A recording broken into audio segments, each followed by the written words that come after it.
Machine Bhagiratha కథ ఏంది? ఇప్పటి వరకు పెట్టిన 31,000 కోట్లలో దేనికి ఎంత ఖర్చు అయింది?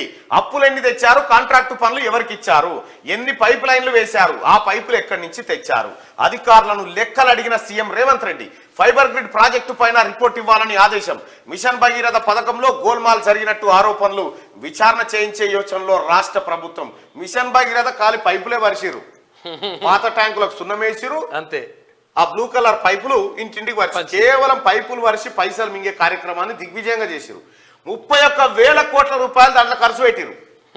31,000 కోట్లు నీళ్ళకు ఖర్చు పెడితే ఇక తాగేతందుకు నీళ్ళు లేక నిన్న కేటీ రామారావు బంతి భోజనంలో కూర్చొని బిస్లరీ వాటర్ తాగబట్టే సోడిగా. మిషన్ భగీరథ నీళ్లు ఇక ఇంటింటికి నీళ్ళు లేకపోతే ఓట్లే అడగా అని చెప్పిండు కేసీఆర్ గతంలో. మళ్ళీ ఏం సిగ్గు లేకుండా వచ్చి నేను అన్ని చేసేసిన అని చెప్పిండు. ఈ 31,000 కోట్ల రూపాయలు ఎక్కడ పోయినాయి?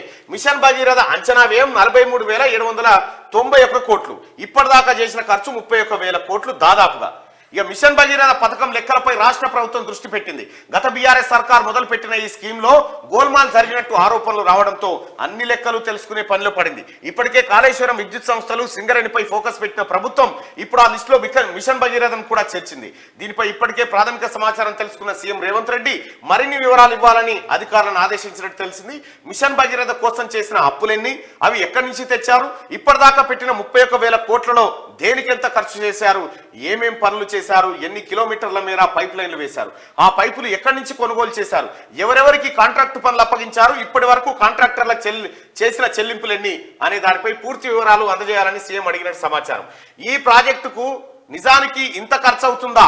2014 వరకు గ్రామాల్లో ఉన్న ఇండ్లు ఎన్ని, అప్పటికి వాటిల్లో నల్లా కనెక్షన్ లేని ఇండ్లు ఎన్ని అనే వివరాలు కూడా ఇవ్వాలని ఆదేశించారు. సమగ్ర సమాచారం ఆధారంగా ఏవైనా అవకతవకలు జరిగినట్టు తేలితే విచారణకు ఆదేశించాలని సర్కార్ భావిస్తున్నట్టుగా తెలుస్తా ఉంది. కేసీఆర్ గతంలో ప్రారంభించి కొల్లగొట్టిన సంపద మీద ఎంక్వైరీలు షురువైనాయి. మిషన్ భగీరథకు కేసీఆర్ వచ్చినాక 31,000 కోట్ల రూపాయలు పోసిండు దాని మీద.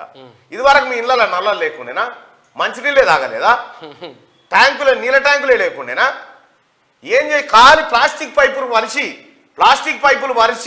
31,000 కోట్ల రూపాయలు కొట్టేసారు. తలుగు కొనుకొచ్చి బరి వస్తుంది తలుగు కొనుకొచ్చిర్రు. తలుగు తెచ్చి ముందుగాల కేసీఆర్ ఏం చేసినంటే మన ఇంటికాడికి వచ్చి ఫస్ట్ ఒక గడపార తీసుకొని గుంత తవ్వి దాంట్లో ఒక గుంజ వాతి దానికి తలుగు కట్టేసిండు. బర్రె వేస్తారంటే బర్రె వస్తుంది. ఫస్ట్ అయితే తలుగు తీసుకో, ఇక తాళంతే చేసిన బండి వస్తుంది. తాళం చే తీసుకో, బండి వేస్తారంటే బండి వస్తుంది. ఇగో ఈ కార్యక్రమాలు కేసీఆర్ స్కీమ్లు. షాంపిలే ఓన్లీ షాంపిలే. దీని మీద ఎంక్వైరీ జరగాల్సిందే. కేసీఆర్ కుటుంబాన్ని బీజేపీ కిషన్ రెడ్డి కాపాడుతానుకుంటుండగా నువ్వు కాపాడలేవు, అయిపోయింది. మొన్నటి ఎన్నికల్లోనే కాపాడాలని చాలా ప్రయత్నం చేసినావు, అందుకే నిన్ను ప్రెసిడెంట్ చేసిరు రాష్ట్ర పార్టీకి. నువ్వు కేసీఆర్ కోరిక మేరకు ప్రెసిడెంట్ అయినావు తప్ప బీజేపీ బలోపేతం కోసం కాలే.